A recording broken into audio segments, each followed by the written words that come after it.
ओम नमो दुर्गाय नमः. आज आहे नवरात्री उत्सवामधील 8वा दिवस म्हणजेच अष्टमी. आज आपण माता महागौरी देवीची पूजा करतो.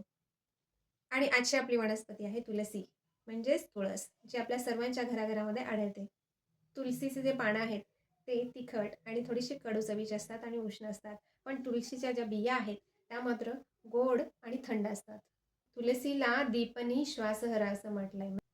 म्हणजेच तुलसीचा स्वरस घेतला असता आपल्या अग्नीचे दीपण होते, म्हणजेच धूप वाढवायला मदत होते. श्वास म्हणजेच दम आणि ते दूर करणारी अशी आहे तुलसी. आणि या तुळशीच्या पानांचा रस मधासोबत यासाठी दिला जातो. तसेच तुलसीला हृद्य असंही म्हटलं आहे. हृद्य म्हणजे जे हृदयासाठी हितकर आहे ते म्हणजे हृद्य. कफश प्रकारच्या हृदरोगामध्ये तुलसीचा वापर केला जातो. तुलसीच्या ज्या बिया आहेत त्या थंड आणि मधुर आहेत, त्यामुळे पित्तश प्रकारच्या दौर्बल्यामध्ये तुळसीचा वापर केला जातो.